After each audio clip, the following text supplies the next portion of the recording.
Okay, we do want to continue to monitor the situation, and let's take a look at what's happening in Ontario once again. We know that multiple wildfires continue to burn across the province, and that's prompting people to evacuate their homes with little warning. So for a closer look at the situation on the ground, we're joined now by Chief Sheryl Lawson and Curtis Lawson. Sheryl is the chief of the McDowell Lake First Nation, and Curtis Lawson is the emergency management coordinator for the First Nation as well. They're joining us now from Red Lake, Ontario. Thank you for making time for us. Thank you. Thank you. So first, I want to begin with you, Sheryl. Can you tell us a little bit more about what the situation is like? Right now, there was 28 of us in the community. We've all been evacuated from McDowell Lake. There's a fire across from the bay, across from our little settlement.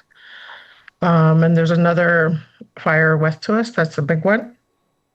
So Curtis can tell more about that fire. Okay, at approximately 6 a.m. on July 13, 2026 and 6 p.m. on July 14, 2026, McDowell Lake First Nation, we activated our emergency response van because of two fires, Red 23 located less than a kilometer south of the community, and Red 24 approximately 10 kilometers west of the community. Mm-hmm. We had 28 people in the community, and 20 of them were high priority evac, and so that's why we had them on evacuate July 13th, and then 8 of us stayed behind to kind of watch over our community.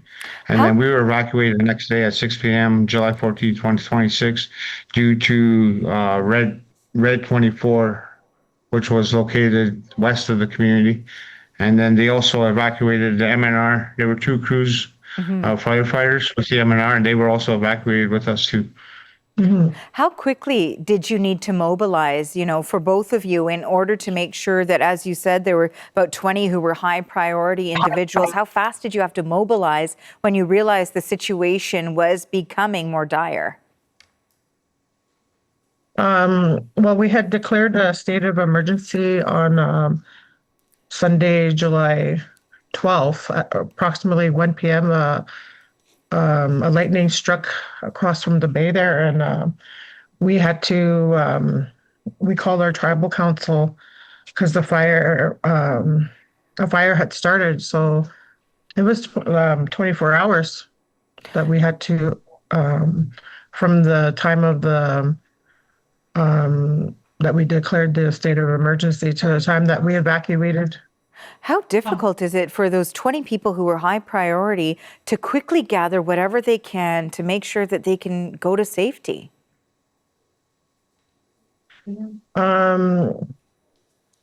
It's very nerve-wracking for our community members because at the time that we had declared the state of emergency on Sunday, we couldn't get any float planes into our community. We're only accessible by float plane. And so by the time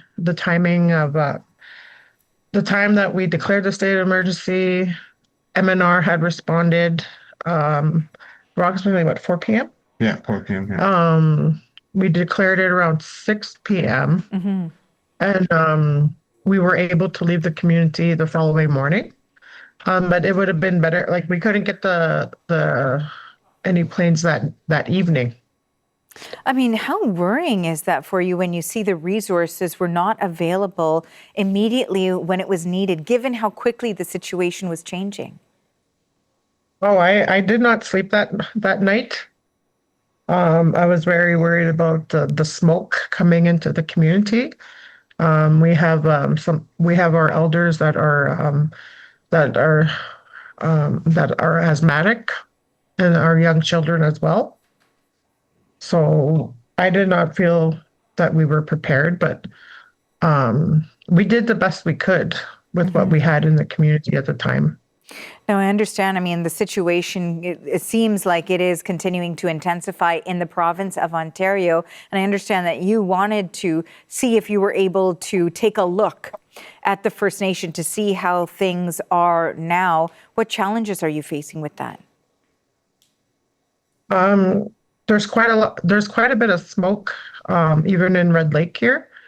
So the airplanes aren't able to fly. The visibility isn't very good at all. Have you both had an opportunity to speak with some of the members of your community now that they're evacuated? Did they all go to Red Lake specifically, or are some of them dispersed in other areas? How are they feeling as the situation, of course, continues to be fluid? There's no certainty on how things are. Everyone's a little bit nervous for for our community. We have a little settlement, and we have new homes that are being built in the community right now. So that's a big worry for a lot of us. But those things can be replaced. We were more worried about our and everyone's safety, so we wanted to get everyone out of there. And in terms too, finally, I wanted to ask you about the air quality as well. How is it where you are right now, and how much of a concern is that for members of your community? Right now, it's a big concern for us. We are in the process of buying everyone air purifiers. Just the smoke in Red Lake alone is quite a lot. So, yeah. So we do have an emergency response plan. We are getting 16 humidifiers that are currently being shipped. We just haven't received them yet. So we are working on the humidifiers for our communities here for our members here in the community. Mm-hmm.